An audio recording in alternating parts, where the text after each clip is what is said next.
তুর্য উঠে ওয়াশরুমে চলে গেল। আজ ঘুম থেকে উঠতে অনেক বেলা করে ফেলেছে। রাতে দেরি করে ঘুমিয়েছে, তাই এমন হয়েছে। গোসল করে এসে শখের ল্যাপটপের দিকে তাকিয়ে একটা দীর্ঘশ্বাস ফেললো। তারপর ভাঙা ল্যাপটপটা 3 তলা থেকে ফেলে দিল। নিচে ওটা আছড়ে পড়ার একটা মৃদু শব্দ হলো মাত্র। নূর শুধু চেয়ে চেয়ে দেখছে, কিছু বলার নেই তার, কারণ সে অপরাধী। সূর্য নূরের দিক এক পলক তাকিয়ে ঘরের দিকে পা বাড়ালো। নূর সূর্যের পিছন পিছন ঘুরছে কিছু একটা বলার জন্য, কিন্তু সাহস হচ্ছিল না। সূর্য ঘরে গিয়ে বিছানার দিকে তাকালো। নূরের দৃষ্টি সূর্যের দৃষ্টি অনুসরণ করে বিছানার দিকে গিয়ে পড়লো।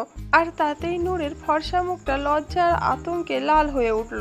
সাদা বিছানার চাদরটার কয়েক জায়গায় ছোপ ছোপ দাগ লাল রক্তের। ধীর পায়ে বিছানার সামনে এগোতেই নূর সামনে এসে দাঁড়িয়ে পথ আটকাল। চোখ দুটো ততক্ষণে জলে ভরে উঠেছে। কাঁদো কাঁদো গলায় হাত দুটো জোর করে বলে উঠল, ভাইয়া প্লিজ, আপনি আমাকে কিছু বলবেন না। ওনার বিছানার চাদরটা আমি পরিষ্কার করে দিচ্ছি এখনই।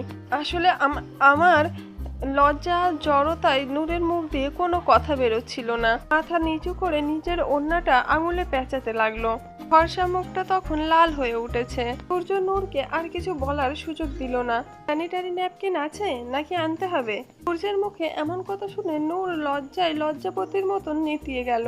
এই বিষয়টি নিয়ে একেই এক মস্ত বড় জড়তা কাজ করছিল, আর তা কিনা সূর্যের মতন এক গম্ভীর পুরুষের মুখে শুনতে হলো তাকে। লজ্জায় নিজের মুখটা ঢেকে এক ছুটে ঘরের বাইরে চলে যেতে চাইলো, কিন্তু পিছন থেকে সূর্য নূরের হাত ধরে টেনে নিজের সামনে দাঁড় করিয়ে নিল। সূর্যের শক্তপোক্ত হাতের টানে নূর আর দরজার ওপারে যেতে পারলো না। এক ঝটকায় সে সূর্যের খুব কাছে এসে থমকে দাঁড়ায়। লজ্জায় তার পুরো শরীর কাঁপছে। দুই হাত দিয়ে মুখটা ঢেকে রেখেছে। সূর্য আলতো করে নূরের হাত দুটো তার মুখের ওপর দিয়ে সরিয়ে দিল।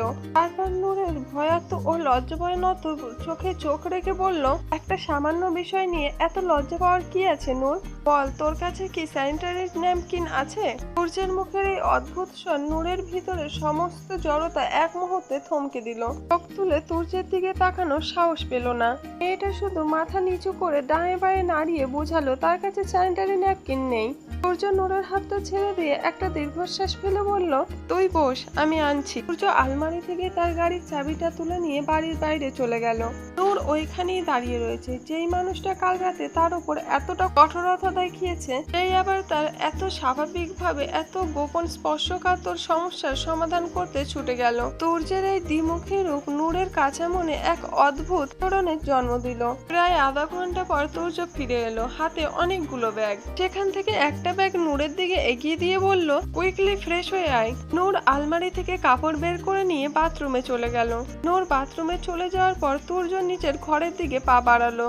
বিছানার চাদরের দিকে তাকাতেই তার চোখ দুটো কুঞ্চিত হলো। সে ধীর হাতে চাদরের কোণগুলো তোশকের নিচ থেকে টেনে বের করলো। ছোপ ছোপ রক্তের দাগ লাগা চাদরটা, বালিশের কভার এবং কাল রাতে নূরকে পরতে দেওয়া ঢিলা ঢালা কালো টি শার্টটা সবকিছু জড়ো করে গুছিয়ে ঘরের এক কোণে জমিয়ে রাখলো। তারপর আলমারি থেকে একটা নতুন চাদর বের করে খাটের ওপর বিছিয়ে দিল।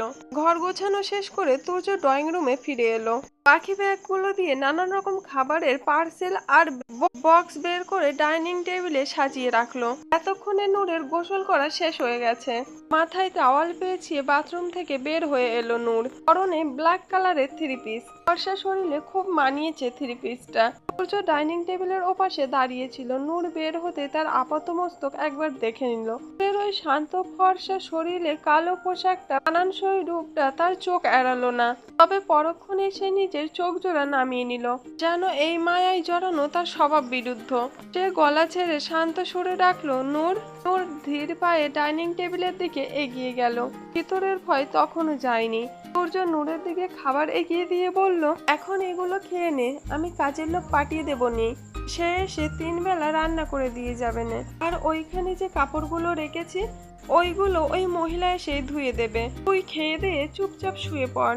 নূর খাবার চিবাতে চিবাতে আস্তে করে বলল, আন্টি আর আসবে না এখানে? মায়ের কথা শুনে রাগে সূর্যের চোয়াল শক্ত হয়ে গেল। কপালে ব্যান্ডেজের নিচের রগটা রাগের দপদপ করতে লাগলো। নূরের সরল প্রশ্নটা সূর্যের ভিতরের ক্ষতটাই গিয়ে সে ঠিক সেইখানে আঘাত করেছে, যা সে কাউকে দেখাতে চায় না।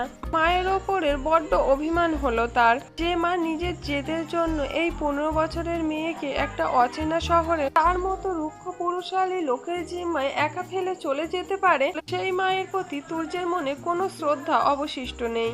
রাগে ক্ষোভে গলা দিয়ে আর খাবার নামলো না। প্লেটে খাবার রেখে উঠে ঘরের দিকে চলে গেল। খট করে তুর্যের ঘরের দরজাটা বন্ধ হওয়ার শব্দে নূরের চিবানো খাবার মুখেই রয়ে গেল। সে অপরাধীর মতন মাথা নিচু করে প্লেটের দিকে তাকিয়ে রইল। কিছুক্ষণ পর নিজের ঘরের দরজাটা খুলে বাইরে বেরিয়ে এলো তুর্য। পরনে সাদা শার্ট আর কালো ফর্মাল প্যান্ট। শার্টের স্লিভ দুটো কুনোই পর্যন্ত গুটানো। বাম হাতে চকচক করছে গোল্ডেন কালার হাত ঘড়ি। চুলে হালকা জেল দেওয়া। কপালে সাদা ব্যান্ডেডটা থাকা সত্ত্বেও তাকে ভীষণ আকর্ষণীয় লাগছে। ডাইনিং টেবিলে বসে নূর পলকহীন চোখে তাকিয়ে তুর্যের দিকে। তুর্যের এই রূপ দেখে কিশোরী মনে এক অদ্ভুত দোলাচল তৈরি হলো। মনে মনে বলল, ও আমার রাগী স্বামী যান, আপনাকে দেখে আমি ফিদা হয়ে যাচ্ছি। পরক্ষণেই মুখ ভেঙচে বলল, রাগী বজ্জাত বেটা এক। জন্মের সময় মায়ের মুখে মধু দেয়নি? পরক্ষণে দীর্ঘশ্বাস ফেলে বলল, যাই হয় হোক, আমি মানিয়ে নেব। মনের ভুলে কথাটা একটু জোরেই বলে ফেলেছে, কিন্তু তুর্যের কান অব্দি পৌঁছায়নি। এই যাত্রায় বেঁচে গেছে নূর। তুর্যের কানে কথাটা গেলে আবার এসে ধমকাতো। তুর্য বেরিয়ে গেল। যাওয়ার আগে নূরের দিকে একবারও তাকালো না। গটগট পায়ে মাথা নিচু করে মেন গেট খুলে বেরিয়ে গেল। এত বড় একটা বাসায় নূর একা একা আছে। একটু ভয় পাচ্ছে, কিন্তু তুর্যের কথা ভেবে সময় পেরিয়ে যাচ্ছে। 1 বছর আগের কথা মনে হলো। সেদিনও বাসায় কেউ ছিল না, শুধু নূর একাই ছিল। আন্টি আর আঙ্কেল বিশেষ একটা দরকারে গ্রামে গিয়েছিলেন। সকাল থেকে আকাশ ভেঙে অঝোর ধারায় বৃষ্টি পড়ছিল। দুপুরের দিকে তুর্য সম্পূর্ণ ভিজে একাকার হয়ে ভার্সিটি থেকে বাসায় ফিরল। কোনো কারণে সেদিন সে গাড়ি নিয়ে যায়নি। বৃষ্টির পানিতে ভিজে শার্ট প্যান্ট তার শরীরের সাথে লেপ্টে ছিল। বাসায় ফিরে সে কোনো কিছু না খেয়ে সোজা বিছানায় গিয়ে শুয়ে পড়ল। নূরের সাথে একটা কথাও বলল না। যাওয়ার সময় আন্টি নূরকে কড়া গলায় বলে গিয়েছিলেন, তুর্য বাসায় ফিরলে যেন সময় মতো খাবার বেড়ে দেওয়া হয় এবং সে যেন কোনো মতেই খাবার অনিয়মিত না করে। আন্টির কথা মনে পড়তেই নূর গুটি গুটি পায়ে তুর্যের ঘরের দরজার সামনে গিয়ে দাঁড়ালো। কিন্তু ভিতরে ঢুকতে নূরের চোখ ছানা বড়া। তুর্য তখন জ্বরে কাঁপছে আর মুখ দিয়ে অস্পষ্টভাবে আবল তাবল বকছে। 14 বছরের নূর তার কথা কিছু না বুঝতে পারলেও তার অবস্থা দেখে ভয় পেয়ে গেল। সে তাড়াহুড়ো করে আলমারি থেকে একটা মোটা কাঁথা বের করে তুর্যের গায়ে জড়িয়ে দিল। তারপর রান্নাঘর থেকে পানি এনে তুর্যের মাথায় পরম যত্নে জ্বর পট্টি দিতে লাগলো। কিন্তু বেশ কিছুক্ষণ মাথায় পানি দেওয়ার পরও জ্বর যখন বিন্দু মাত্র কমছিল না, তখন নূর দয়ার খুঁজে একটা নাপাকের ট্যাবলেট বের করলো। তুর্যকে টেনে তোলে আলতো করে। ওষুধটা খাইয়ে দিয়ে সে তার শিহরে চুপচাপ বসে রইল। অবচন্ন অবস্থায় তুর্য নূরের হাতটা আলতো করে টেনে নিল, নিজের কপালে রাখলো। নূর আর হাতটা সরিয়ে নিল না। সে তার ছোট্ট কোমল আঙুলগুলো দিয়ে তুর্যের মাথায় হাত বুলাতে লাগলো। নূরের সে শীতল স্পর্শে তুর্য একটু পরে ঘুমিয়ে তলিয়ে যেতে লাগলো। তুর্য ঘুমিয়ে পড়তে নূর আলতো করে নিজের হাতটা ছাড়িয়ে নিয়ে ঘর থেকে বের হয়ে এলো। রাতে নীলুফা বাসায় ফিরলেন। সেদিন থেকে নূরের যে কি এক অলৌকিক অসুখ হলো। দিন যায় রাত বাড়ে, কিন্তু নূরের চেনা জগৎটা ক্রমশ অচেনা হতে শুরু করলো। পড়ার টেবিলের কোথাও আর মন বসতো না তার। রোজকার খাওয়া দাওয়া, চঞ্চল পায়ে ছুটে বেড়ানো, চপলতা সব যেন এক নিমিষে স্নান হয়ে আসলো। 14 বছরের এক ছোট্ট মস্তিষ্ক ছাত্র আধিপত্য বিস্তার করে বসে রইল তুর্য নামের গম্ভীর পুরুষটা। সে এক আশনুরের অবুঝ মনটা তুর্যের সেই তপ্ত ললাট, তার হাতটা টেনে নেওয়া সেই অবশ মুহূর্তের স্মৃতিটুকুই পরম যত্নে বুকের গহীনে পুষে রাখলো। জল রঙে আঁকা ছবির মতন সেই একটি মাত্র স্মৃতি নূরের পুরো অস্তিত্ব জুড়ে এমন ভাবে পালা মেলল যে ছোট্ট কাঁচা মস্তিষ্ক আর অন্য কোনো ভাবনা, অন্য কোনো চাওয়া এক বিন্দু জায়গা পেল না। নিজের অজান্তে এক প্রেম যাতনার অর্ধ সমুদ্রের ডুব দিল নূর। যে সমুদ্রের কোনো কূল নেই, কোনো কিনারা নেই, অথচ আশ্চর্য এক নিস্তব্ধ পুরানো নূরের এই গোপন জায়গাটা, তার ভিতরের এই তুমুল ওলট পালট, তার ভিতরের এই তীব্র দহন পৃথিবীর কেউ জানলও না, কেউ বুঝলও না। সবাই দেখলো একটা চঞ্চল মেয়ে ঘরের কোণে চুপচাপ হয়ে বসে থাকে, কিন্তু কেউ তার মনের ভিতরে লুকিয়ে থাকে সেই মেঘের হদিশ পেল না।